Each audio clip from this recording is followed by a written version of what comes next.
Muy buenos días, muy buenas tardes y muy buenas noches. Bienvenidos a otro programa de Pura Virtud, Cine y Literatura.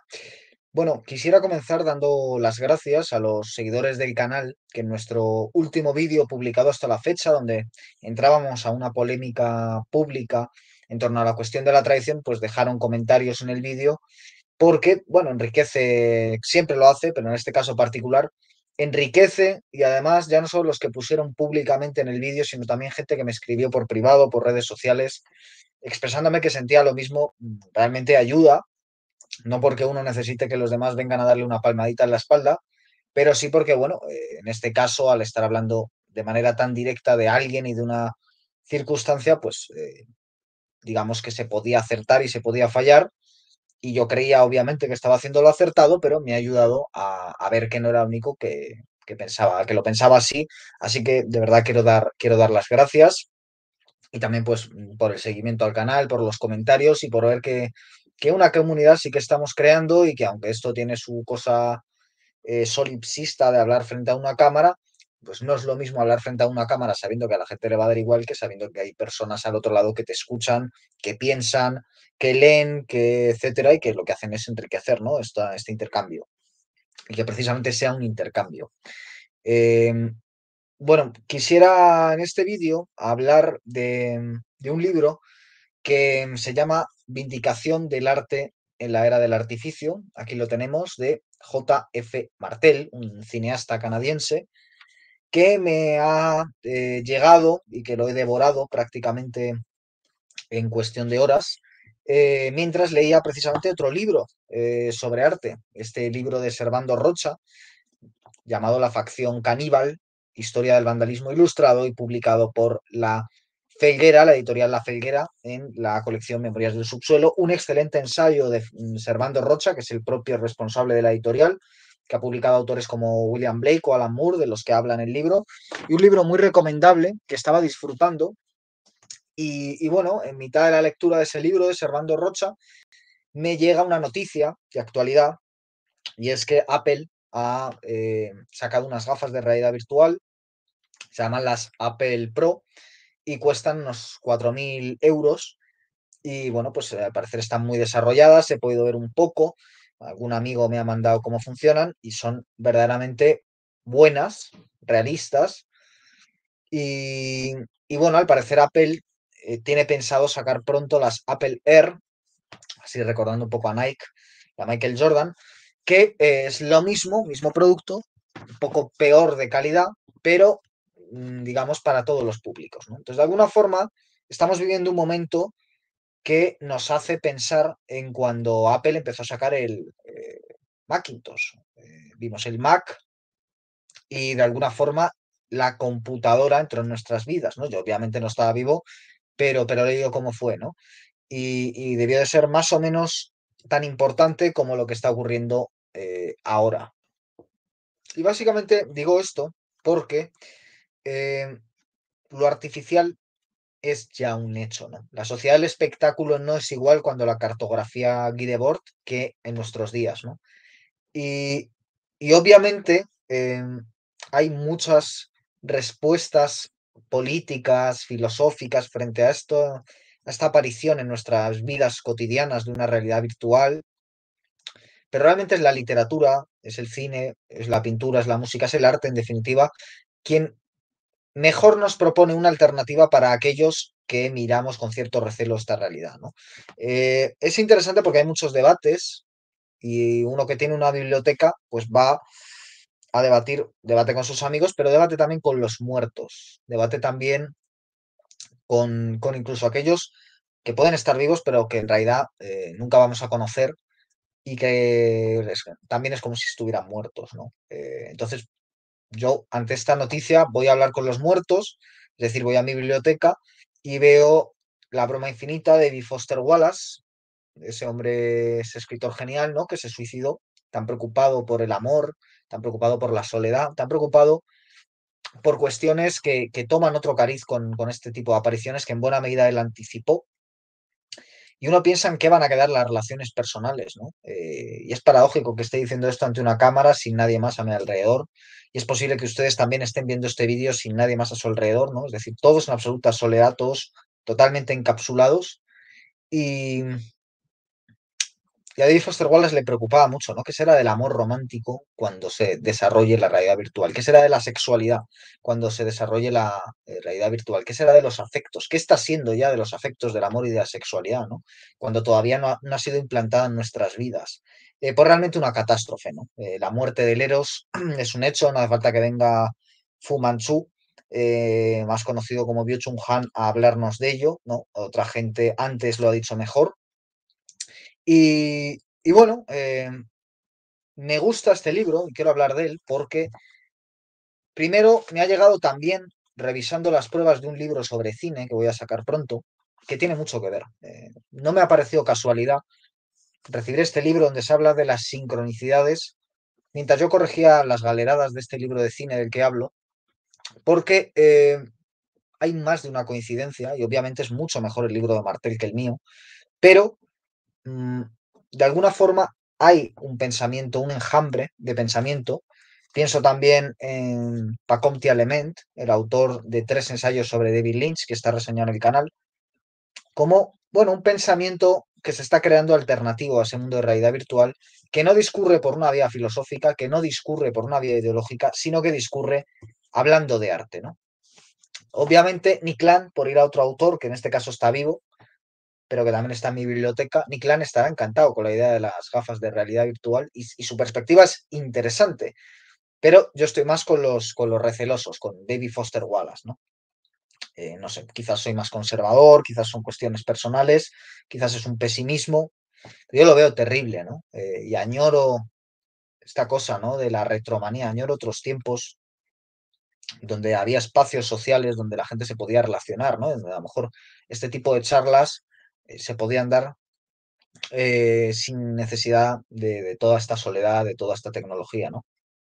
Lo añoro, quizás nunca ha existido tal y como lo imaginamos, pero en cualquier caso existió, mejor o peor, y hoy en día, pues prácticamente se puede afirmar que no existe, o existe de manera enrarecida, ¿no? Al final es imposible que la gente no esté con un teléfono móvil y es imposible que las relaciones personales no vayan a estar trastornadas por esas gafas de realidad virtual como ya lo han estado antes por la computadora, por el teléfono móvil, etcétera, etcétera. Pero bueno, esto es la introducción, que como siempre se me ha hecho demasiado larga, y ahora vamos a hablar del libro de Martel, que como he dicho es un cineasta canadiense, y que bueno, frente a la inteligencia artificial y frente a la realidad virtual, eh, él reivindica ese desorden del impulso que hace ingobernable, imposible de planificar el proceso de creación artística. Es decir, que ahora que todo el mundo está utilizando, mucha gente, la inteligencia artificial, el ChatGPT, etcétera, la razón algorítmica para generar imágenes, para generar textos, de alguna forma, Martel defiende la idea de que es el desorden, que es una, como veremos ahora, es un añadido del arte contemporáneo que no está en el arte apolíneo antiguo, es el desorden, es el impulso, es ese estallido que es imposible de planificar, lo que diferencia una creación humana de una creación artificial, ¿no? Y entonces Martel sí que va a diferenciar claramente lo natural de lo artificial. Entiende que lo natural es también lo cultural. Es decir, no hay diferencia para Martel entre naturaleza y cultura, no es kantiano, no compra esa idea de que una cosa es la cultura y otra la naturaleza, es decir, una cosa es el hecho en sí y otra es la percepción, sino que ambas forman parte de lo mismo. Martel es muy crítico con el pensamiento dualista de Descartes y de otros, no cree que haya una diferencia entre cuerpo y mente, o entre cerebro y psique, tampoco ya digo entre naturaleza y cultura, y en cambio sí que cree que hay cada vez una inmersión en lo artificial, en esta sociedad del espectáculo, y ya digo, él es optimista en ese sentido y por eso reivindica el arte, ¿no?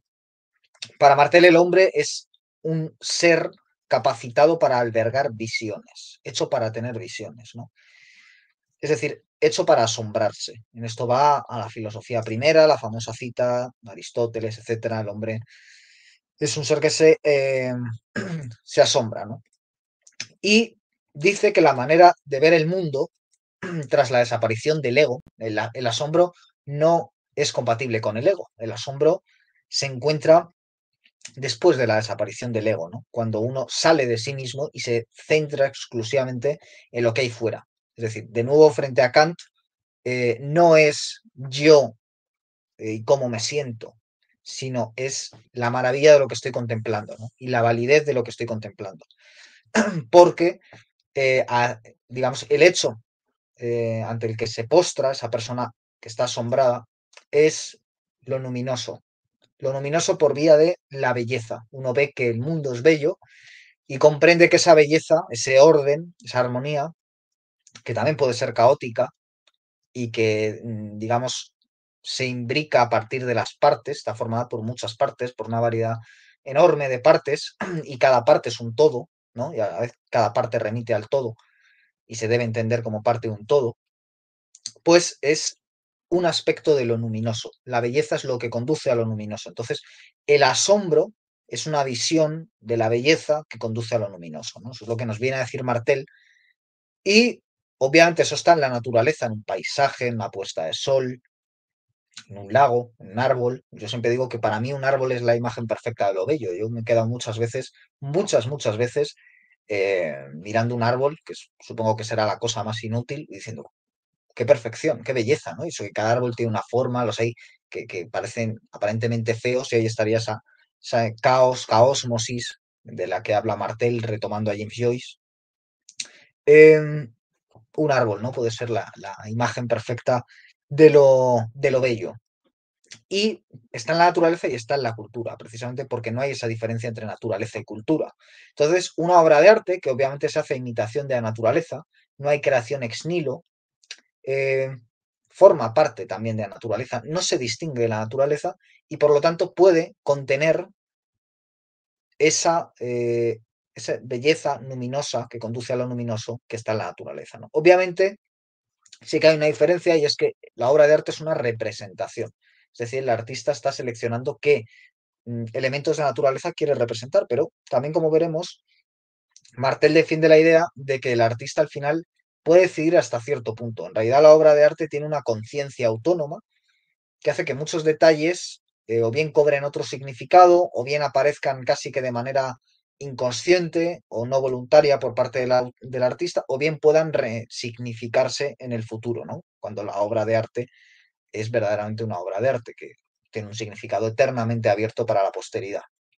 Entonces, es interesante porque la belleza está en la naturaleza y la belleza está en la obra de arte, ¿no? Toda gran obra de arte, nos dice Martel, una pieza musical, una novela, es un apocalipsis, porque es el fin de algo, es la transfiguración. Eso también es interesante porque contra la mayoría de la tradición occidental, Martel eh, no se queda con la quietud, con el quietismo, ¿no? Él entiende de manera heraclitiana que la naturaleza es cambio, que uno nunca se baña dos veces en el mismo río, que todo ser es ser en cuanto se transfigura. Y por eso habla de un apocalipsis silencioso, porque aparentemente no está pasando nada, pero en realidad todo lo que nos rodea y nosotros que no somos diferentes, sino que formamos parte de eso que nos rodea, está en un proceso de destrucción y de renacimiento, ¿no? Eh, para Martel, el objetivo del arte es un misterio, es decir, en realidad ese asombro es anterior a cualquier idea, es anterior incluso a cualquier idea que el artista quiera introducir, ¿no? Y por eso el arte no es un vehículo de comunicación. Es decir, si uno puede decir algo en prosa, ¿para qué lo va a decir en verso, ¿no? Si uno puede hacer un panfleto, ¿para qué va a meter ese panfleto en una obra de arte, ¿no? Directamente debería hacer el panfleto, o debería hacer un vídeo, o debería hacer un discurso, etcétera. Pero digamos que el arte no es meramente un vehículo de transmisión. Puedes introducir ideas, puedes introducir comunicación, pero ese asombro es una apertura hacia otro tipo de significados que el artista puede desconocer, ¿no? Y que incluyen lo que como espectadores le queramos atribuir, ¿no? En ese sentido, Martel se retrotrae a la cueva de Chauvet, en el sur de Francia, y retoma ya desde las primeras páginas de este maravilloso libro editado por Atalanta en España, de indicación del arte en la era del artificio, pues retoma autores como Proust, hablando de la memoria, al director de cine Werner Herzog, al escritor ruso Alexander Solzhenitsyn, al pintor español Pablo Picasso, al escritor irlandés James Joyce, al escritor y cineasta francés Jean Cocteau y a muchos otros autores, ¿no? Va retomando. Eh, entonces, él habla de la escena de 2001 de Stanley Kubrick y de cómo el mono descubre la muerte tocando unos huesos, y es precisamente con una tibia que después de descubrir la muerte y de tomar conciencia y de ser autoconsciente de su propia muerte, que es para Martel lo que diferencia al hombre del resto de animales, enseguida descubre, hace algo con ese conocimiento, es decir, no se queda sencillamente en su destino de la muerte, sino que decide hacer algo. Y es hacer algo, esa técnica, convertir esa tibia en una técnica al arrojarla, arrojar la tibia, que de pronto en un corte se convierte en una nave espacial, ¿no? Demostrando ese proceso evolutivo de la técnica, demuestra las posibilidades del arte, ¿no? Es decir, la autoconciencia ante la muerte nos lleva a descubrir que podemos hacer algo con ello, que podemos hablar de ese sentimiento personal que tenemos todos y hacer algo que sobrepasa lo personal por medio de la técnica. Eh, como vemos, Martel, tanto en esa idea de la cueva de Chauvet como del mono de 2001, que son dos referencias audiovisuales, está hablando del origen, del descubrimiento de la imaginación. Digamos que el mono imagina en cierto sentido la nave espacial. Quiero decir, el mono antes de construir algo lo imagina. Entonces, antes del descubrimiento de lo que sea, de la rueda, del fuego, lo que se está descubriendo es la propia imaginación, la propia capacidad que tiene el ser humano, y el lenguaje es fundamental en esto, para articular ideas que no están presentes. Es decir, para señalar aquello que no está aquí, aquello que quiero hacer o aquello que ya ha pasado, ¿no? Y en ese sentido, las posibilidades ilimitadas de la imaginación que luego se pueden llegar a ejecutar o no, pero el ser humano tiene esa imaginación. Y esa imaginación es un hecho social, porque la tiene el individuo, pero realmente la imaginación sobrepasa lo individual y forma parte de una psique conjunta, nos viene a decir Martel, ¿no? Entonces hay una interrelación entre los individuos a partir de una misma imaginación. Tienen la misma imaginación, aunque son distintos individuos, ¿no? Y esa interacción básicamente tiene lugar, es decir, esas distintas personas con una misma imaginación, la forma de comunicación que tienen es más sólida que las palabras, porque pueden proceder de culturas distintas, o por mejor decir, pueden proceder de entornos lingüísticos distintos.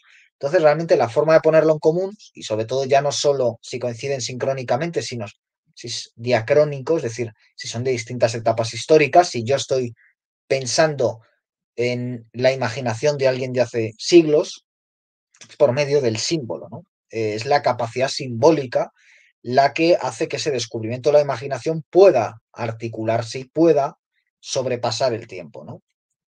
Y lo simbólico es inútil. Es decir, precisamente lo que es más útil, la imaginación, si vamos a lo puramente práctico, pragmático, no sirve para nada. Y esa es su utilidad. De hecho, es entorpecedor, porque estar imaginando es no estar haciendo cosas, no es práctico, ¿no? Eh, pero él considera que precisamente es lo esencial, ¿no? Los propios autores acaban quedando perplejos ante su arte, ¿no? Ahí habla Martel de pues, muchos chamanes, muchas culturas chamánicas que habla uno con el chamán y no sabe lo que hace, ¿no? De hecho, él dice que él no es autor, él es vehículo de lo que está haciendo. Por eso la imaginación no es un hecho individual, sino que es un hecho social, porque uno es un vehículo de una serie de imágenes, de ideas, de conceptos, de símbolos, de mitos que no pertenecen a uno. Entonces uno está en un rapto, realmente no sabe qué está haciendo, porque no es un mensaje. Cuando uno quiere hacer una obra panfletaria, está transmitiendo un mensaje y el mensaje es de uno. Pero cuando uno utiliza esos mitos y esos símbolos, no sabe qué está haciendo, pero lo está haciendo, porque ya el propio mito, el propio símbolo, se dicen a través del intérprete, ¿no? Y esa capacidad de la imaginación es un don, en el sentido más religioso del término, un estallido en el sentido místico eh, de un rapto, el rapto de la musa, podríamos decir. Entonces, siguiendo esa idea del monolito, Martel habla de la imaginación prometeica, de las infinitas posibilidades que tiene la imaginación. Y aquí cita a Jean Cocteau y al cine de Jean Cocteau, ¿no? Que pretendía sorprender al espectador mostrando la extrañeza de lo real. Es decir, la sorpresa de Cocteau, la sorpresa de los vanguardistas, que son los artistas de los que habla Servando Rocha, por eso me ha gustado leer ambos libros al tiempo, en La facción caníbal, ese intento de provocar, es en realidad un intento de extrañar, de sacar al espectador de su quicio, de sacarlo de su marco habitual de ideas, para que se asombre, para que recupere esa habilidad que tienen los niños de asombrarse ante el mundo, de verlo por primera vez con los ojos nuevos, buscando precisamente ese misterio, ese salir del ego para fundirse en la belleza y a través de ella tomar conciencia de que uno va a morir, pero que puede hacer algo con esa muerte y de que lo luminoso existe, de que hay algo sagrado que debemos tratar religiosamente, que es el arte.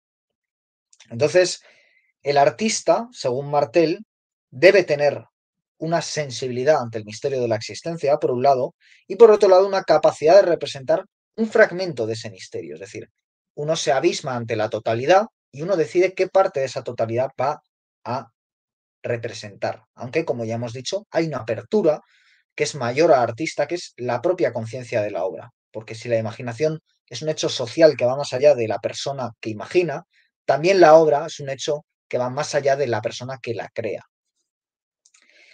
Entonces Martel aprovecha para criticar varias tendencias actuales, hace un salto y hace una crítica, por un lado, del didactismo, ¿no? Esa tendencia a utilizar la obra como un panfleto, usar lo estético para un mensaje moral, didáctico, una fábula, por ejemplo. Decir, bueno, es que mira, este personaje ha hecho esto y le ha pasado esto, luego tú no debes hacerlo, ¿no?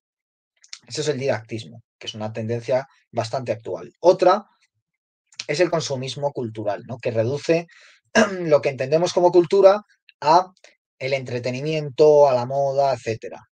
Critica, por otro lado, también el relativismo estético. Esta es una idea con la que entabla una polémica Martel y es muy interesante, que es la reducción a una subjetividad imposible de objetivar, ¿no? Esa cosa kantiana precisamente de, bueno, digamos, el arte relativo. Todo es subjetivo, entonces a ti te puede gustar el urinario de Duchamp y entonces es bello, y a ti te puede gustar las meninas, entonces es bello. Entonces tienen la misma validez las meninas y el urinario de Duchamp porque ambos gustan. Y eso obviamente también puede servir para el mercado. Ambos cotizan en el mercado, por lo tanto, ambos son obras de arte. El criterio es el gusto. Si a alguien le gusta algo, yo digo que este bolígrafo es una obra de arte y si alguien me lo compra o si a alguien le gusta, pues ya está, es una obra de arte. Y si digo que es tan válida como las meninas y alguien le opina lo mismo, pues ya está, es tan válido como las meninas, ¿no? Por supuesto, Martel cree que hay una objetividad en arte. También critica el cientificismo racionalista, que deja de lado, por un lado, el corazón, es decir, lo poético, lo afectivo, y por otro lado, que deja de preguntarse el por qué. Es decir, que cree que ya ha cerrado las respuestas de la existencia por la razón y que las que no ha cerrado las va a cerrar, que todos los misterios, de alguna forma, todo lo que es desconocido acabará conociéndose por medio de la razón. También critica esta corriente, critica el cinismo del ego moderno, que, bueno, levanta una muralla ante la saturación estética, ¿no? Es decir, de alguna forma estamos tan imbuidos en obras estéticas que al final acaba adoptando una actitud cínica y despreciativa y de distanciamiento, ¿no? De torre de marfil. Critica también a los falsos artistas que priman lo externo sobre el interior, es decir, que se centran más en cómo hacer que algo tenga éxito, ¿no? Los escritores de fórmulas. ¿Qué debe tener tu novela para ser exitosa? ¿Cómo hacer una película que te la compre en Netflix? Etcétera, ese tipo de actitudes, ¿no? Porque él cree que el artista lo que debe centrarse es en la parte interna de su sentir ante la obra, no en cómo lo va a recibir el resto del mundo, ¿no? Critica también el falso arte que comunica y muere, es decir, el que utiliza la obra, ya digo, panfletariamente. No quiero hacer una película sobre el maltrato contra la mujer. Entonces, lo que quiero es transmitir un mensaje sobre este tema, ¿no? Para él, digamos, eso es un acto puramente comunicativo. Entonces es de A a B. A le da un mensaje a B. Para Martel, el arte es una paralización, es decir, se para asombrado ante la obra de arte y no es comunicable del todo lo que siente ante la obra de arte, porque es un proceso interior, ¿no? Se puede tratar de comunicar si eso es la crítica, pero no es comunicable del todo ni siquiera en la crítica, ¿no? Hay ese factor de misterio.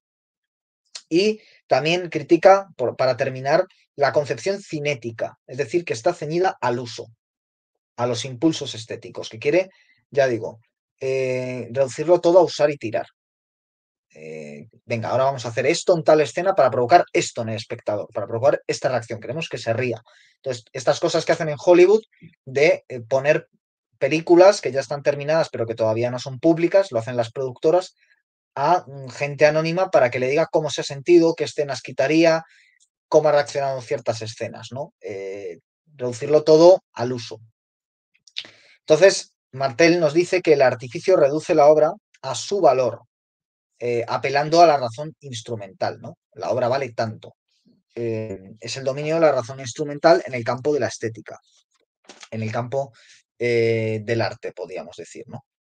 Entonces ya vamos viendo un poco cuáles son algunas de las claves que Martel va vertiendo en su libro, que es un libro de apenas 160 páginas, pero que vale la pena, ¿no? Como decía, critica Kant, habla de la belleza como una ilusión, que es la idea de Kant, ¿no? De que la belleza es una ilusión sensible formada a partir de la cosa en sí, es decir, hay una cosa en sí y lo estético es cómo el receptor se sienta ante la cosa en sí, pero realmente no está viendo la cosa en sí, lo que ve es su reacción, ¿no?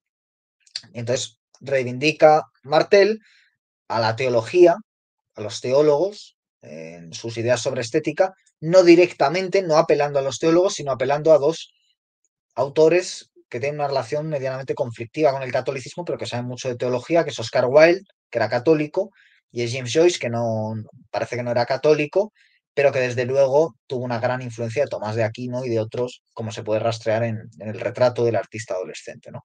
Entonces, siguiendo a los teólogos, lo que defienden es que frente a Kant, la belleza es desvelar el rastro de lo divino en el mundo. Es decir, no es mi subjetividad pasmándose, teniendo una serie de sensaciones, sino que es salir del ego y adentrarse en lo que es el mundo y en lo que está en la superficie, no, en lo que está tras la superficie, es decir, en aquello que está en el mundo y que está oculto en el mundo. Y el arte lo desoculta, y eso es la belleza. Y lo que desoculta es lo divino. Entonces la belleza de los antiguos está en el rastro divino presente en lo real. Y la belleza de los modernos de Kant está en el ojo del que mira. Y Martel reivindica esa belleza de los antiguos con algunos matices que ahora veremos. Martel respeta lo apolíneo, pero cree que hay que reivindicar también lo dionisíaco, porque lo apolíneo es una forma de control social, según nos dice Martel también, ¿no? Lo que está haciendo es siempre acabando con un desequilibrio y por lo tanto confirmando los valores de esa sociedad, ¿no? El orden social. En cambio, lo dionisíaco es ese caósmosis del que hablaba Joyce, es la asunción de un caos que no está en lo apolíneo. Entonces, Martel le pone el pero al apolíneo de que nosotros somos modernos y por lo tanto todas esas ideas de lo apolíneo son inmarcesibles y por lo tanto son válidas, pero hay que completarlas con un saber puramente moderno, con una estética moderna que sea caótica, que sea dionisíaca, ¿no? Entonces, Martel critica a los enemigos de la belleza, a los nihilistas, que están presentes en, en las artes de los siglos XX y XXI, porque los nihilistas ni son apolíneos ni son dionisíacos, ¿no? Son nihilistas. Entonces, la belleza habitual, que es la belleza de los apolíneos, la belleza clásica, se basa en la simetría. Y la belleza radical, que es la belleza de los modernos, de los dionisíacos, de la caósmosis, se basa en lo sublime. Y aquí tenemos otro punto de contacto con el libro de Servando Rocha, La facción caníbal, que está construido en torno a la noción de lo sublime de Burke, ¿no? Que es el desborde. O sea, aquello que nos sobrepasa. Por lo tanto, no confirma el orden, ¿no? Y Martel nos dice que hay algunas realidades subyacentes en nuestra percepción habitual del mundo, como es el caso del paisaje antes del hombre. Él lo llama el paisaje antes del hombre, ¿no? Es decir, si nos centramos en cómo era el mundo antes de los seres humanos. Y aquí pone varios ejemplos, pone el cine de Tarkovsky, dice que para él el cine de Tarkovsky refleja estos paisajes, la literatura de Lovecraft. Para él la literatura de Lovecraft también representa esos paisajes en los que no está el ser humano y que por lo tanto están más allá del horizonte antrópico y por lo tanto estarían refutando la idea de Kant, ¿no? Diciendo que nosotros podemos imaginar esos paisajes o podemos retratar esos paisajes donde no hay una subjetividad recibiendo esa imagen, sino que está sencillamente la belleza del paisaje donde se oculta también lo luminoso, ¿no?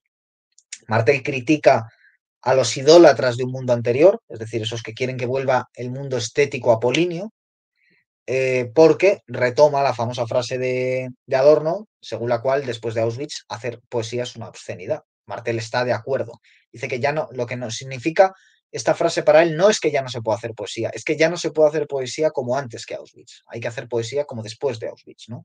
Como la literatura de Samuel Beckett, por ejemplo, ¿no? Y también critica a los nihilistas que idealizan el mundo, ¿no? El mundo presente, el mundo en el que vivimos, que es la estética kitsch. Aquí retoma las críticas de Milán Kundera, sobre todo, contra lo kitsch, que es, para él lo kitsch es el mundo sin aquello que nos resulta feo, un mundo idealizado, un mundo embellecido artificiosamente, un mundo que es una estética que ya es artificial y que para él es la imperante en el arte de nuestra época, ¿no? Y en los productos culturales de nuestra época. La solución para él es, para no idolatrar el mundo y para no idealizar el mundo de manera nihilista, es introducir el caos, introducir lo dionisiaco y asumir esa estética moderna que puede hacer poesía después de Auschwitz, ¿no? Para Martel, el arte es un tipo de alquimia que transmuta el material de partida en algo completamente nuevo. Es decir, coge algo y lo cambia. Tú quieres representar una cosa y al representarla la estás transformando. Por eso que decíamos al principio, ¿no? ¿Y qué es lo que se transforma esencialmente? Se transforma el signo en símbolo. El signo es algo comunicativo, ¿no? Nuestro mundo está lleno de referentes semióticos, todo quiere decir algo de alguna forma, todo es información y esa información está en un continuo flujo. Es comunicación, está comunicándose entre sí, podemos establecer redes de significado entre casi cualquier punto A y B que algo va a salir. Pero como decimos, el arte no es puramente comunicación y por lo tanto no trabaja solo con signos. Pero obviamente como no puede crear ex nihilo, el arte trabaja transmutando esos signos de los que se parte en símbolos, en algo que no sabemos bien lo que es, pero que nos habla. Nos habla de del otro lado, de la otra parte, es decir, nos habla de algo que no podemos comprender, que no podemos verbalizar, pero que queremos afirmar, ¿no? Ese otro lado que es la encarnación espacial, sea alter mundus, que es la encarnación espacial de lo luminoso, ¿no? Y Martel nos dice que precisamente lo poético consiste en convertir el signo en símbolo. Eso es la tarea del poeta, ¿no? Encontrar aquello que hay de trascendencia en la inmanencia. Esa es la mirada poética, sabe ver un bolígrafo, la belleza del bolígrafo, ¿no? El ejemplo sería las manzanas de Sésamo. Son manzanas, es decir, algo que se come, que tiene una simbología, obviamente Adán y Eva y muchas otras cosas, pero esa manzana, de pronto, pintada por el artista, se convierte en algo más, se convierte en algo luminoso. Y aquí nos pone el ejemplo de William Blake también, con la idea de la doble visión. William Blake, que también está muy presente en La facción caníbal, en este ensayo de Servando Rocha, pues William Blake habla de una doble visión. Esa doble visión está en captar lo cotidiano y lo luminoso. Es decir, yo puedo ver en mi vida real, las cosas normales y corrientes que tenemos todos a nuestro alrededor y que ocupan nuestro día a día, pero al mismo tiempo también puedo ver el rastro de lo luminoso que hay en esos objetos de la vida real, en esos acontecimientos, ¿no? Entonces, lo que nos dice Martel es que hay obras de arte que son perfectas, pero no son las mejores, porque para Martel la obra de arte debe incluir ese caos que él llama la grieta. La grieta es el fallo que hace que una obra de arte no sea perfecta y que precisamente por no ser perfecta no esté cerrada, sino que pueda estar abierta a nuevos significados del futuro, ¿no? Representan todo lo extraño que hay en nuestra realidad. Y voy a leer aquí algo que dice en las páginas 91 y 92 a este respecto. Dice lo siguiente, Martel.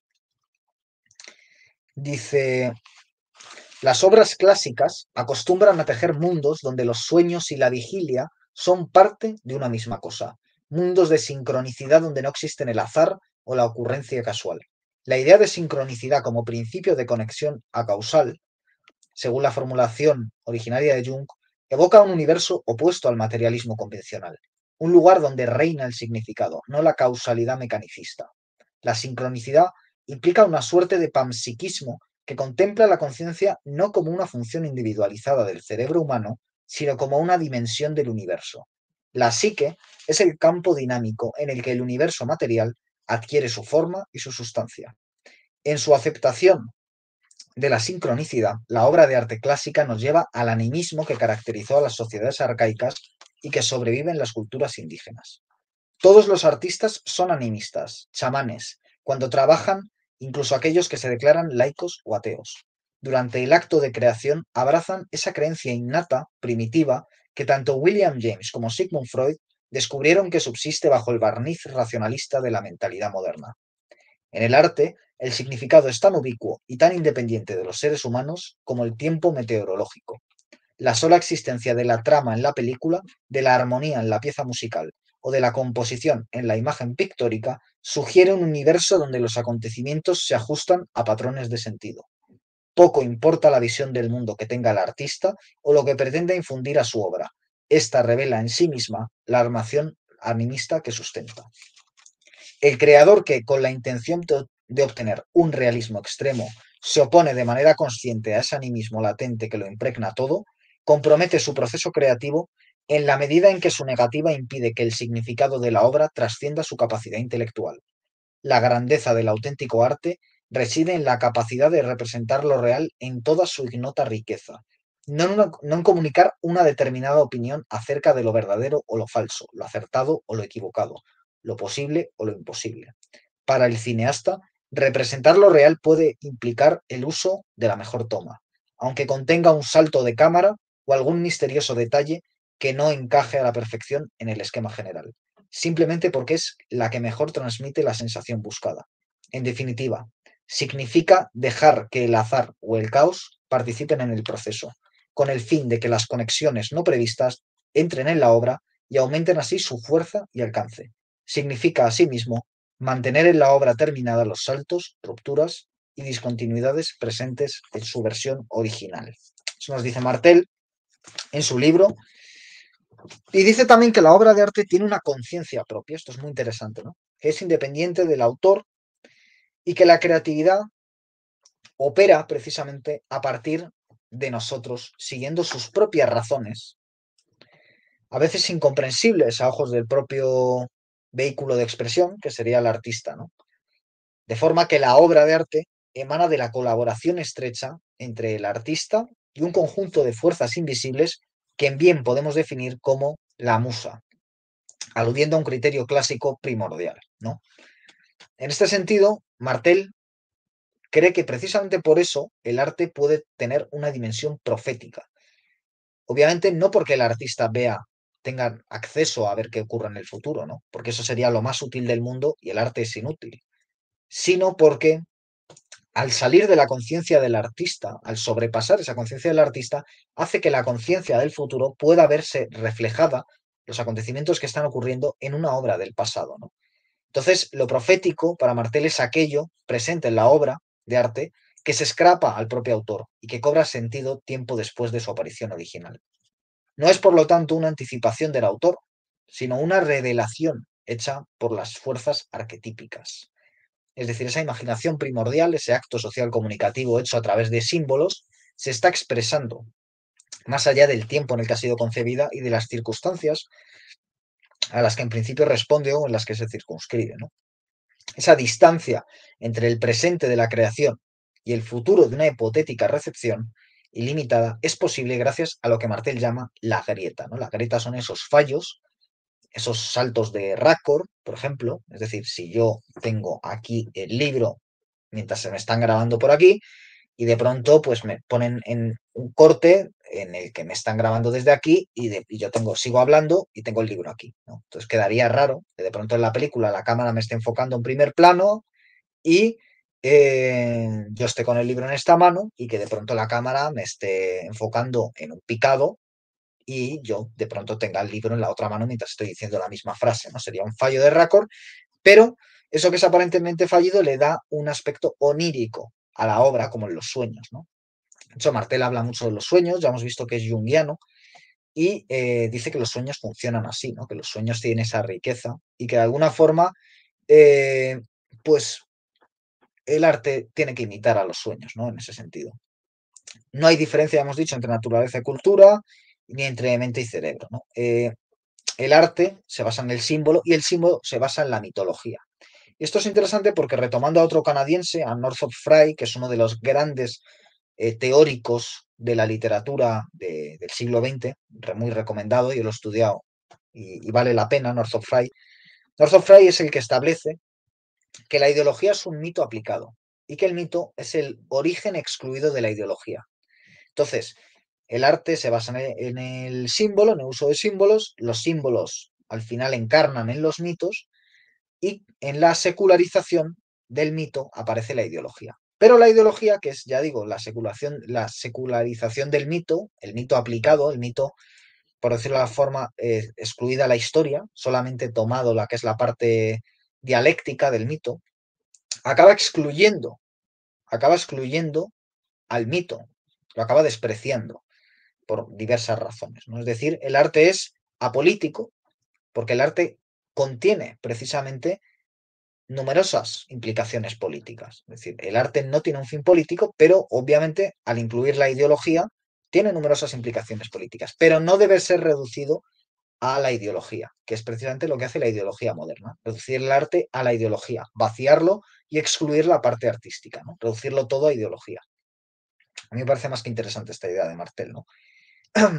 Para Martel, el artista es un loco en el sentido en el que Dostoyevsky llama idiota al príncipe Miski, en este sentido es un loco, o en el que Cervantes llama loco a su Alonso Quijano, a su Quijote, eh, porque el loco tiene esa mirada poética que le permite abismarse en aquello en lo que nadie más se fija, es decir, asombrarse como un niño siendo adulto, ¿no? El loco, nos dice literalmente Martel, es el arte personificado, ¿no? Es su encarnación. El loco encarna el arte porque el loco no puede dejar de mirar al mundo como si fuera una representación, desvelando el engaño, el teatro que hay de que la vida es un cuento lleno de ruido y furia. Es decir, la vida es una representación en sí. Entonces, al representar la vida, estamos haciendo un metajuego y el loco de alguna forma siente que está haciendo eso mismo, que siente que la vida social es una representación, es una obra de teatro, nosotros por eso le consideramos loco, pero eso en realidad es lo más poético que hay, ¿no? Para Martel, el arte es la afirmación más primigenia por medio de la creatividad. La creatividad también está presente en nuestra vida cotidiana. Esto es muy interesante porque al final del libro Martel nos va diciendo que cuando hacemos actos de amor o actos de realización, es decir, cuando estamos amando a otra persona o cuando estamos tratando de realizarnos, de demostrar quiénes somos en nuestra vida cotidiana, de ser en nuestros actos o de apreciar el ser de otro, de amarlo, estamos siendo creativos, tan creativos como cuando nos sentamos a componer una pieza musical o a pintar o lo que sea, o a tocar una pieza musical o a escribir, etcétera, ¿no? Eh, y en ese sentido cree que esa vindicación del arte en tiempos del artificial no solo se circunscribe a la gente que tenga impulsos creativos, el que más, el que menos, todos tenemos intereses artísticos, pero obviamente no todo el mundo escribe libros o pinta cuadros o compone piezas, los hay que pues tocan la guitarra o cantan o pintan o, bueno, pues escriben, pero no tienen intención de publicar, sin más, ¿no? Ya quedan pocos de esos, pero bueno. Y, y cree que esas personas, no solo ahí, sino que también en su vida cotidiana, están haciendo arte. De alguna forma, el dominio del arte oficial puede venir porque está decayendo también esa tendencia de resultar artísticos y creativos en nuestra vida cotidiana, ¿no?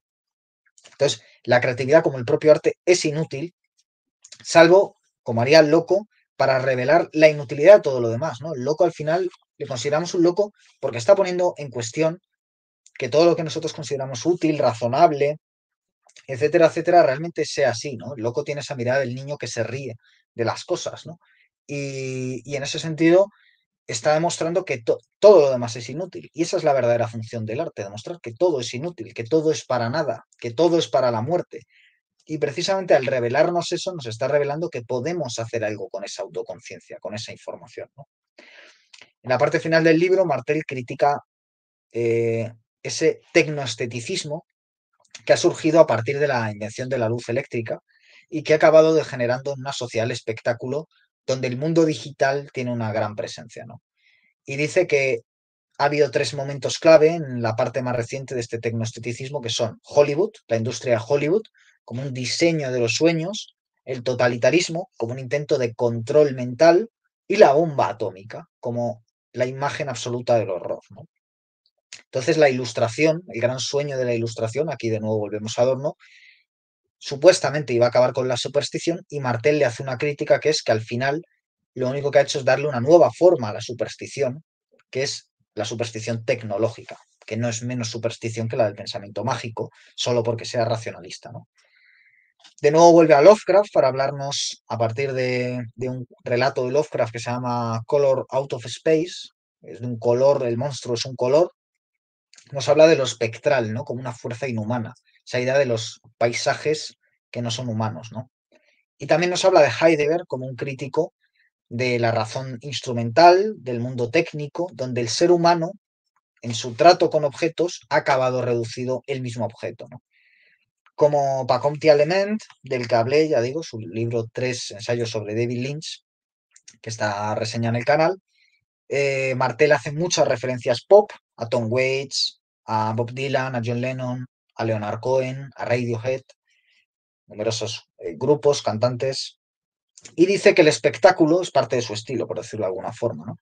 Dice que el espectáculo ha capturado la realidad y el artificio del arte, ¿no? Y para él la solución es precisamente hacer de la vida un arte y hacer una revolución del corazón, de lo afectivo, por medio de la imaginación. Es decir, no ser solamente sentimentales, que también sería otro defecto de la sociedad contemporánea, el irracionalismo sentimentalista, sino ir a los afectos, pero por medio de la imaginación, ¿no? La imaginación permite que el dolor ante la muerte de un ser querido, el enamoramiento, la felicidad ante una buena noticia, que es un hecho puramente egoico, egocéntrico, se trascienda cuando uno lo convierte en arte, ¿no? Entonces, lo que es ego permite que uno salga del ego y lo observe desde fuera y se lo pueda dar a otro, ¿no? De alguna forma. Si no, se queda en algo puramente egoico.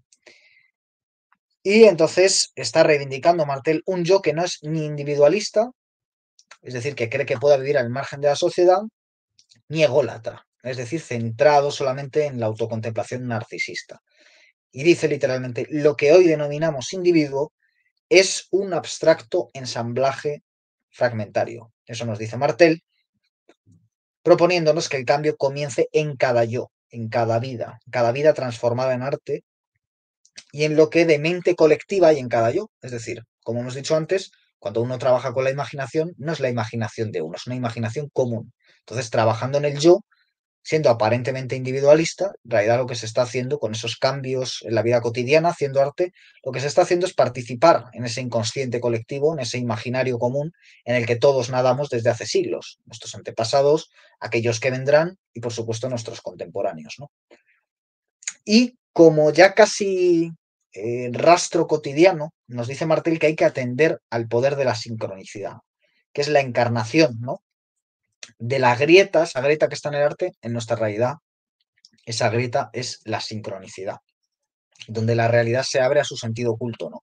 Por medio de nuestra psique. Al final es nuestra psique la que detecta la sincronicidad, la que provoca la sincronicidad, la que llama a la sincronicidad, ¿no? Entonces, la sincronicidad es, en este plano de la representación, el equivalente de lo que en la representación de la representación es la grieta, ¿no?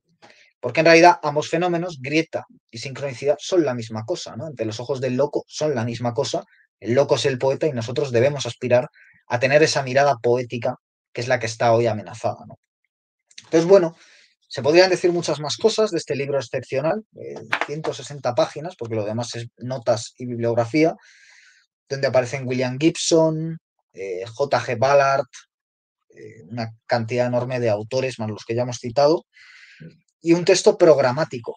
Verdaderamente lo es para vivir, para crear, para vivir, si es que existe la diferencia, que Martel seguramente diría que no, a la altura del verdadero signo de los tiempos, que es esta época de lo artificial. Entonces, realmente no hay que volver a pasados ilusorios, sino que hay que caminar hacia un futuro alternativo que creamos nosotros, cada yo, atreviéndonos a imaginar atreviéndonos a ser niños, a ser locos, atreviéndonos a asombrarnos ante el mundo, atreviéndonos a redescubrir la imaginación y a entender que es la herramienta que debemos emplear ante el hecho evidente de la muerte del que somos conscientes, ¿no? Entonces, sabemos que vamos a acabar y enunciando aquello que no está presente, pues podemos encontrarnos con lo luminoso por medio de la belleza. Así que este es el libro que quiero recomendar hoy.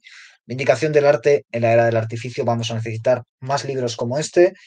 Vamos a necesitar sobre todo aplicarlos en nuestra vida, porque si no, de poco sirve hablar de libros y estar todo el día leyendo. Verdaderamente, esta es la lectura, es el paso previo a después vivir según este tipo de principios y apreciar el arte según este tipo de principios.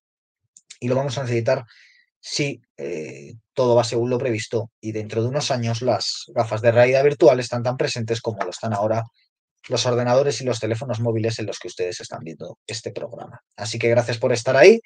Volveremos pronto con más programas. Les leo en los comentarios aquí en Pura Virtud Cine y Literatura. Hasta pronto. Gracias.